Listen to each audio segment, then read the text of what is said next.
a baddie with a bad attitude. Got my go crew. It's essential to become exceptional, and I just might do all the things that my body wants to touch on this. It's cool. 大家好，我是克里斯，今天又来赏车啦。首先，我有些许遗憾，想对曾经热血年少的我感到抱歉。这些年来，以搞浪漫之举、信仰离合器的小弟克里斯我，终究还是背叛了挡车魂。毕竟高雄市区通勤路太塞，而且有时候下班想顺路外带晚餐给老婆吃，或是路过全联帮老婆买点日常用品之类的。在这一方面，骑挡车真的也不太方便。车界常言道，骑挡车只要有爱，就能解决一切的不方便。No no no， 我真心觉得比起挡车的爱，更加要考量到老婆的期待。所以真的是为了老婆着想，我逼不得已啊，必须要买一台速克达。再加上最近暴雨不断呢，我的野狼呢逢雨就毛病一堆啊，所以这种天时地利人和之下，我还能怎么样，对不对？所以我就跟现实妥了协，今天就来到这里，准备入手我人生第一台速克达，去到油。对于一个从没认真研究过速克达的我来说，简直像是进入一个全新宇宙。我一直以为速克达只是日常，为了方便，为了实用，是对浪漫的一种妥协。踩出缺钱的我，直到开始接触了解后才知道，速克达有着自己的江湖。有人在通勤夹缝地狱中求生，有人为动力痴狂，有人追求舒适实用大车厢，当然也有人追求外形要够炫，骑帅不骑快。而我需求其实很简单，就是我全都要。经过香肠杯资深交友阿史对我的需求深度了解之后，就诚心推荐了我这一台名字有点长的速克达三阳 Z SL Plus 158 Super C。他说这一台能够解决我所渴望的三大需求：第一，轴距要短；第二，动力要猛，就是为了方便在市区通勤为所欲为。然后第三点就是老婆也要看他觉得顺眼。正所谓科学的尽头是玄学，一时间也难以道破其中奥妙。那就在科学走到尽头以前，先有了阿史为我这个速克达小白来介绍几类这台通勤猛兽。OK， 应该有 OK 可以了。嗨，好，那我今天介绍这一台是我们的三阳的 Z SL 158 Plus Super C， 超长的名字。这个名字很长，其实我们以下简称超级 C 好了。超级 C， 超级 C， 超级 C 好。那它这台的特点呢，它其实就是搭载我们现在三阳赛道下放的技术，我们电推系统。那其实它在全速域的动力上啊，它都有明显的提升。那其实，在赛道场上实测啊，那其实相对的稳定了。利亚 SG 3.0系统的电推，可以看它的作动条件啊，就是在看转速超过大概约7000转，它就看转速的攀升。如果你是稳稳的上去，那它电推是不会有启动的。所以要油门一半才可以。对，油门一半你就可以感觉到它电推有辅助，但也不会说你电推下去直接咕轮，不会，它就是一个很稳定的帮助你加速这样。我要7000转之后才有那感觉哦。对，其实转速这种速克达转速其实攀升是很快的啊，待会可以试乘看看。哦，所以本身小编也是有骑过嘛？有在那个停车场偷偷骑一下，那个动力真的是你油门吹下去的时候就感觉人就出去了，没有那么夸张，有了，跟那个以前的没有 Super C 的那一代比，就是有差，体感上真的有差。所以 Super C 是什么意思啊 ？Super C 就是他们赛道的一个基因。哦，就 Super C， 就跟这个颜色一样，它也是以那个赛道的配色。哦，赛道的风格彩绘。那这台车啊，它其实就是我们赛道的技术去下放，那让一般消费者可以体验到比较大的动力，那也相对的安全性来讲也是配备更多车厢空间。那其实它市售的全罩大多数都放得下，但还是要看帽体大小。这是什么啊？这是它的电瓶，它里面是它的电瓶。电瓶在这里。然后它本身还有自动坐垫自动弹起的那个铰链，在这一块位置。那哦，怎么回事？没有，我妈。哦，阿姨好，阿姨好。这台应该算是我们158cc 里面，就是对于女生来说比较友善的车种。我本人是165身高165公分，那我们可以就是试坐看看，让大家看一下。哦，就是脚是可以平踩的，对女生来说就是会相对的比较安全、比较稳定，不会像其他 DRG 或是曼巴那么大台，轴距那么长。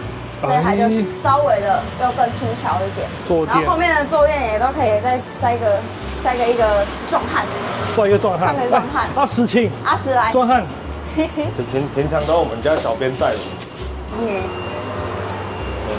还是有基本的安全距离啊。哎，真的哎。对啊，如果说还蛮宽载个敞的同事啊什么的。感谢2位速达学长姐的诚心分享，今嘛就让我来稍微浅尝体验这台赛车的起步动力感受。这是1咪咪而已。哦 ，God damn！ 哦，这是电推的感觉吗？有到7千转吗？哇，4千转而已呢，就已经推得不要飙了呢。7千转真的是完全太可怕了，真的有黄牌的感觉。甚至有红牌，就是2档起步的感觉，不是开玩笑的。在 Super C 一番交流之后，就来补充一些我对它一系列的第一印象。其实我对于速达性能表现呢，其实我自己没什么概念，也很陌生，只能说起步油门反应真的挺轻快。虽然没有实际上路体验，但这起步动力感受让我可以预料到我这台车在市区红灯转绿灯的时候，我应该很快可以脱离车阵。然后当然我也是稍微试一下，就是你油门不用全开哦，其实也是得到蛮不错的推力。起步时那种局域对抗的拉扯感是真的有的。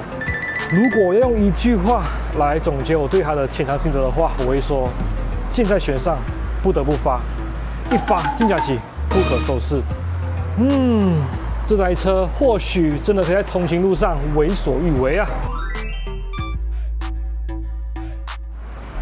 车体设计方面，其实我第一眼看到车头是吗，就觉得它非常有侵略感，尤其是这2颗像是龙珠的东西，不要说是鱼眼啊，说龙珠会比较浪漫一点。你看它就像是一个深邃的眼睛，但一点也不深情。从侧面看的话，它有点残酷无情，而且这台车是吗，克里斯婆对这2颗特别有意见，它就像是河马的鼻孔，对不对？哎，这就有所不知了。世界上没有多少男人会经得起这种鼻孔的设计元素。什么脸？经过克里斯婆这番提点是吗？让我对他情不自禁，融入了 BMW 霸气鼻孔的设计语言，越看越霸气，越看越有戏。车侧腰线就中规中矩，美感上也就在及格之上。但比起车头，我个人还是偏好这个车尾设计。后座把手跟后大灯的形状哦，算是对称延伸。重度强迫症看了想必会非常的解压疗愈，轻度患者甚至也可能因此直接痊愈。有点可惜的是，败就败在方向灯。透明壳有点古早味，卤素灯的感觉在这个跑格那么饱满的车上，真的让我觉得有那么一点点的突兀。但前面就还好，毕竟有霸气鼻孔加持，平衡了正面整体的气场。Anyway， 整体来说，这台车的外形就是车头尽显霸气，车尾诗情画意，唯独方向灯带一点怀旧的回忆。OK， 酷。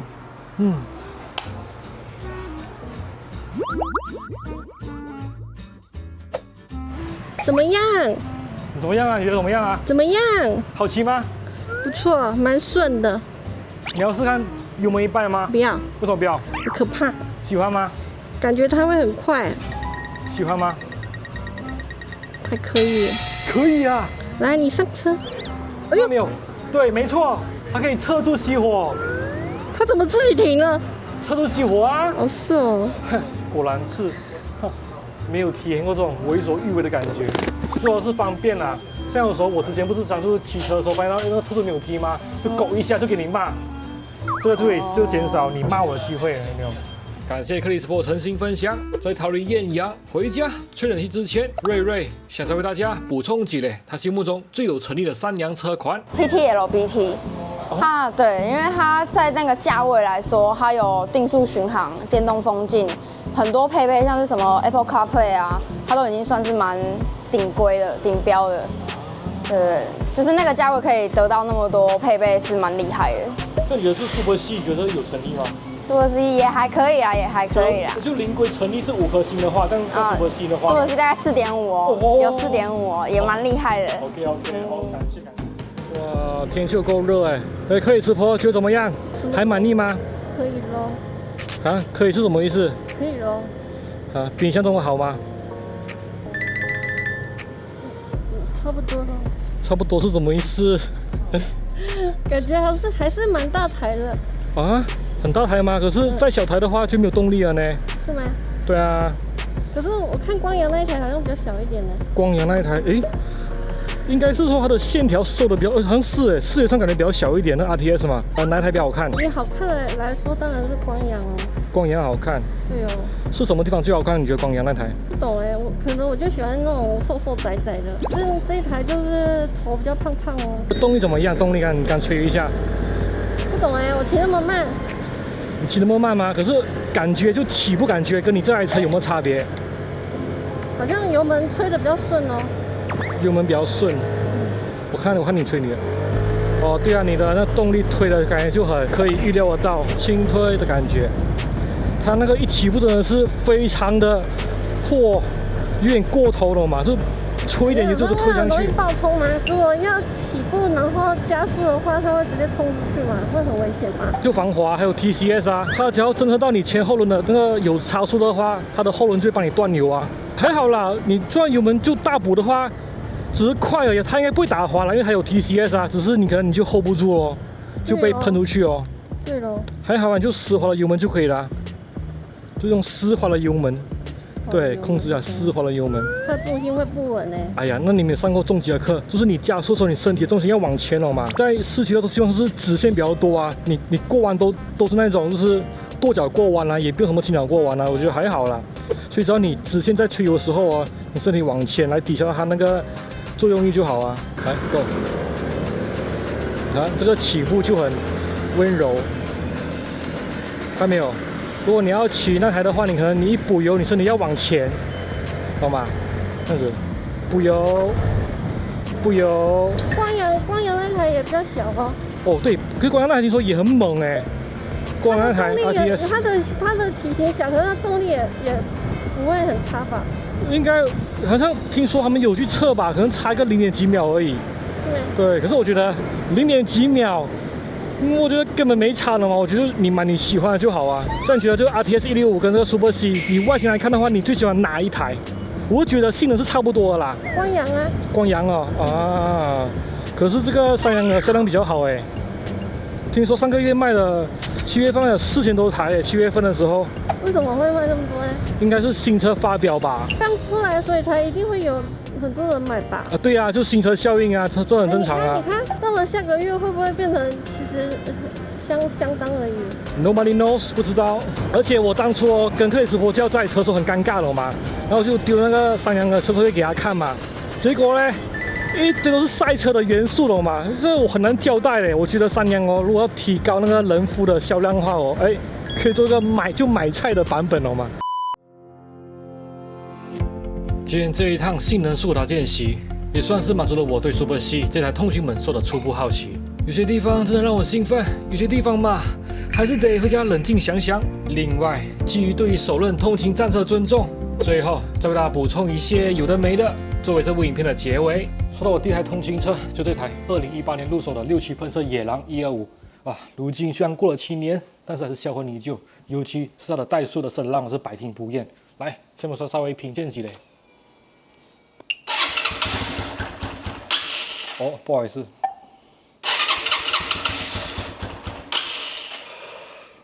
事不过三，再一次，补点油门。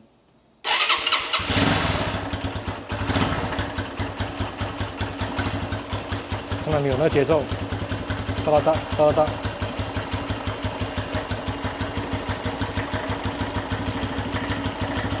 OK， 机油打上来了，可以稍微补个油门了。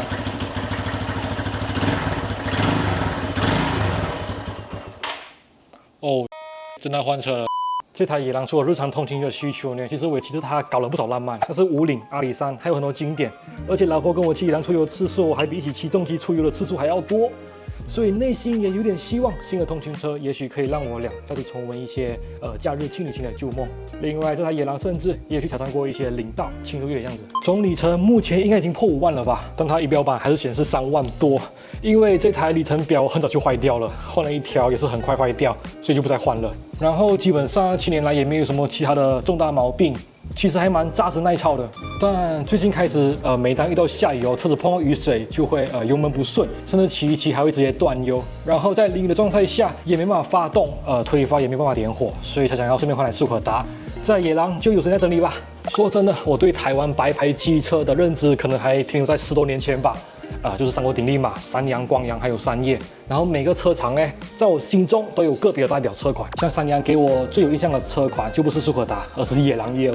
然后光阳就是弯道情人 Racing， 三叶就是进站。提到进站，第一期的进站好像快要发表了，虽然它的轴距比我去出来的长一些，但是我觉得可以等等看它的发表，毕竟有种浪漫叫做原厂进站。之前跟老婆回娘家。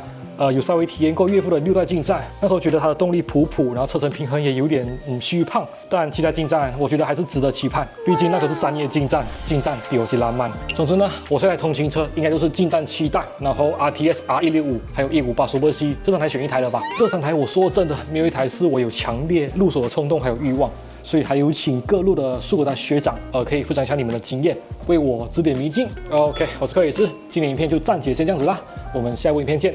Bye.